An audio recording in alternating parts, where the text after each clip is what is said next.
বিরতির পর স্বাগত। সামনে রয়েছে জম্মু কাশ্মীরের নির্বাচন, আর নির্বাচনের আগে আবারও অশান্ত জম্মু কাশ্মীর। জম্মু কাশ্মীরের কুপওয়ারায় সকাল থেকে সেনাদের সাথে জঙ্গিদের গুলির লড়াই চলছে। কুপওয়ারায় খতম এক জঙ্গি, চলছে সেনাদের তল্লাশি অভিযান। গুরুতর আহত অবস্থায় হাসপাতালে ভর্তি এক সেনা জওয়ান। এই মুহূর্তে ভারতের উপত্যকায় কেমন পরিস্থিতি রয়েছে বিস্তারিত জানবো। টেলিফোন লাইনে রয়েছে নিউজ ভ্যানগার্ড প্রতিনিধি শুভেন্দু সরকার। শুভেন্দু, বহুদিন যাবৎ ভারতের উপত্যকার রীতিমতো উত্তপ্ত। আবারও খবর যে জম্মু কাশ্মীরের কুপওয়ারায় সকাল থেকে সেনার সাথে জঙ্গিদের গুলির লড়াই চলছে। এই মুহূর্তে কি পরিস্থিতি রয়েছে? দেখো এটা বারবার দফায় দফায় কিন্তু উত্তপ্ত উপত্যকা আমরা দেখছি। প্রতিদিন কোনো না কোনো খবর উঠে আসছে, প্রতিদিন সেনা জঙ্গির গুলির লড়াই আমরা দেখতে পাচ্ছি। প্রায় তোমার আজকেও আবার সেই একই রকমের ঘটনা। এখনো কুপওয়ারাতে সেই গুলির লড়াই চলছে। গুলির লড়াইয়ে একজন পাকিস্তানি জঙ্গিকে খতম করতে পেরেছে ভারতীয় সেনারা। পাশাপাশি 4জন সেনা জখম হয়েছেন এবং একজন শহীদ হয়েছেন। তবে এই যে ঘটনা, এটা কিন্তু এই প্রথম নয়। আমরা যেমনটা জানাচ্ছিলাম যে গত 24 তারিখেও কিন্তু এমনই একটা ঘটনা হয়েছিল। আমরা দেখছি যে লাগাতার কাঠুয়া, কুপওয়ারা, পুঞ্চ, রাজৌরি সব জায়গায় কিন্তু সেই একই ধরনের ঘটনা হচ্ছে। ফলত সেনা জঙ্গি এই যে গুলির লড়াই, সেই আমরা প্রতিনিয়ত দেখতে পাচ্ছি। যেটা সূত্র মারফত খবর রয়েছে, ইন্টেলিজেন্স জানাচ্ছে যে খবরটা, সেটা কিন্তু প্রায় 40 থেকে 50 জনের উপরে পাকিস্তানি জঙ্গি। তারা অত্যন্ত প্রশিক্ষিত, তাদের কাছে অত্যন্ত অত্যাধুনিক অস্ত্রশস্ত্র রয়েছে, M4 কার্বাইন রাইফেল রয়েছে, যেগুলি আমেরিকাতে তৈরি। সেই ধরনের অস্ত্রশস্ত্র এবং উন্নত প্রশিক্ষণ নিয়ে তারা কিন্তু জম্মু কাশ্মীরের বিভিন্ন জায়গায় লুকিয়ে রয়েছে। এবং আমরা দেখেছি সেখানে NIA অভিযান দেখেছি, সেখানে আমরা EDর অভিযান দেখেছি। এই যে যারা লোকাল রয়েছে, অর্থাৎ স্থানীয় যারা রয়েছে, তারাও কিন্তু একটা মানে এই জঙ্গিদের সঙ্গে জঙ্গিদের মদত দিচ্ছে, এমনও কিন্তু অভিযোগ উঠে এসেছে।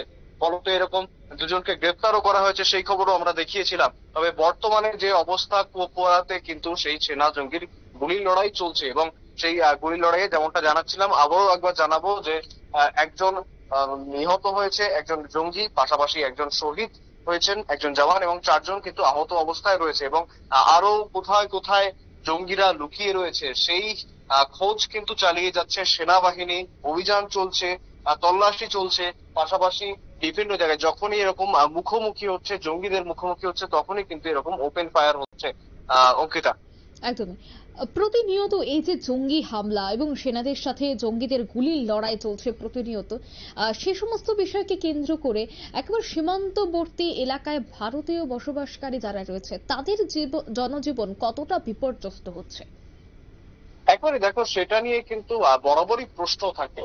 যেমন জম্মু কাশ্মীর অশান্ত উপত্যকায় আমরা দেখেছি এর আগেও সাধারণ মানুষ যারা রয়েছেন তারা খুব একটা ভালো নেই। তারা এই এই এই এই সমস্ত সেনা জঙ্গির গুলির লড়াই বলো বা কোন ধরনের অনাকাঙ্ক্ষিত ঘটনা, এই ধরনের সন্ত্রাসের মধ্যে পড়ে সেই সাধারণ জনজীবনও ক্ষতিগ্রস্ত হচ্ছে। তারা তাদের স্বাভাবিক জীবনযাপন করতে পারছে না। ফলত এই এই যে একটা ব্যাপার রয়েছে, পাশাপাশি এমনও কিন্তু কিছু কিছু অভিযোগ আসে, যদিও এটা সব জায়গায় নয়, তবে কিছু কিছু জায়গায় কিন্তু অভিযোগ আসছে যে এলাকাবাসীরা তাদের মধ্যে কয়েকজন হয়তো এই জঙ্গিদের মদত দিচ্ছে। সুতরাং সব মিলিয়ে একেবারে একটা কাশ্মীরের যে পরিস্থিতি, সেই পরিস্থিতি কিন্তু একদমই সহজ নয় বা একেবারে স্বাভাবিক নয়। সামনেই আমরা জানি বিধানসভা নির্বাচন রয়েছে। মূলত যারা সাধারণ মানুষ রয়েছেন তারা আশায় বুক বাঁধছেন যে আবারও হয়তো সেই জম্মু কাশ্মীর বর্তমানে কেন্দ্রশাসিত অঞ্চল রয়েছে এবং সেখান থেকে রাজ্যের তকমা আবার ফেরত পাবে কিনা তা নিয়েও কিন্তু প্রশ্ন রয়েছে।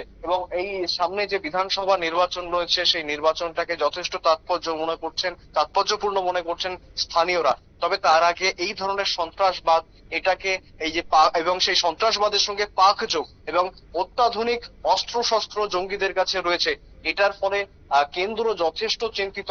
কেন্দ্র যথেষ্ট তৎপরতার সঙ্গে দেখছে ব্যাপারটাকে। পাশাপাশি সেনারা লাগাতার তল্লাশি চালাচ্ছেন, কোথায় কোথায় জঙ্গিরা লুকিয়ে রয়েছে সমস্ত দিকে নজর রাখছে সেনারা। তবে এই সমস্ত ঘটনার মধ্যে পড়ে গিয়েও কিন্তু সাধারণ যারা মানুষ রয়েছে জম্মু কাশ্মীরে তাদের জীবন এক প্রকার বিপর্যস্ত। অঙ্কিতা, শুভেন্দু, শেষ প্রশ্ন। ইতিমধ্যেই দেখা গেছে যে বিরোধীরা রীতিমতো এই বিষয়টি নিয়ে কটাক্ষ করছে। একদিকে দেখা গেছে হোয়াইট হাউসের পক্ষ থেকে জানিয়ে দেওয়া হয়েছে যে বিদেশি পর্যটক, বিশেষ করে আমেরিকা থেকে যে সমস্ত পর্যটকরা ভারতে আসে তারা যেন মণিপুরে না যায়, কাশ্মীরে না যায়, তার জন্য মণিপুর এবং কাশ্মীরের উপর নিষেধাজ্ঞা জারি করেছে হোয়াইট হাউস। এবং এতে অনেকটাই প্রভাবিত হবে দেশের পর্যটন। সেই সমস্ত বিষয়কে কেন্দ্র করে বিরোধীরা কিন্তু এবার সুর চড়াতে শুরু করেছে, কি বলবে?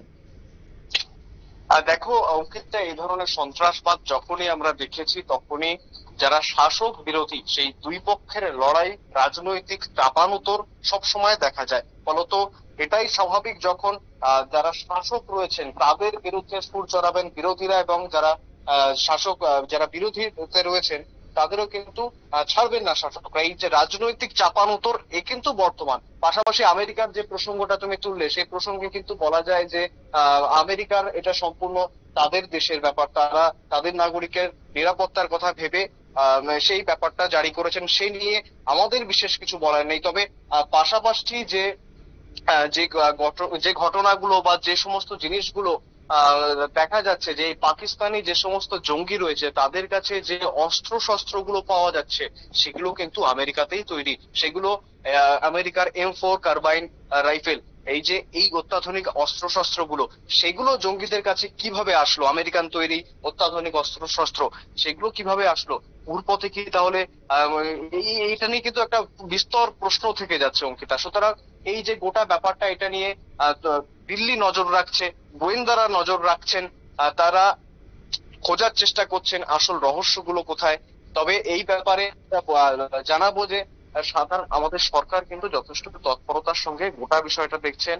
শাসক শিবিরের সঙ্গে যুক্ত অনেকেই মনে করছেন যে এর পিছনে বিরোধীদের মদত রয়েছে, বিরোধী রাজনৈতিক ষড়যন্ত্র রয়েছে, এবং সেই খবরও আমরা দেখিয়েছিলাম।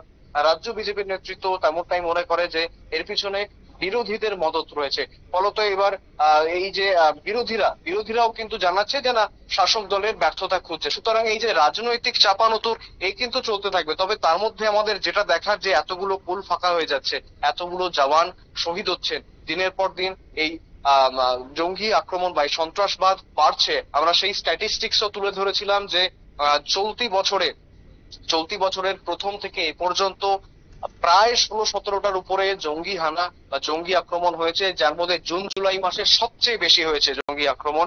এবং সামনে বিধানসভা নির্বাচন জম্মু কাশ্মীরে। ফলত এই যে গোটা ব্যাপারটা, সেটা নিয়ে কিন্তু কম জলঘোলা হচ্ছে না। তবে এর মধ্যে যেটা দুঃখজনক ব্যাপার, সাধারণ মানুষের জীবন বিপর্যস্ত, যারা সেনা রয়েছেন সেনারা নিহত হচ্ছেন, শহীদ হচ্ছেন, তাদের মায়ের কোল খালি হচ্ছে। অঙ্কিতা, একদমই ধন্যবাদ শুভেন্দু।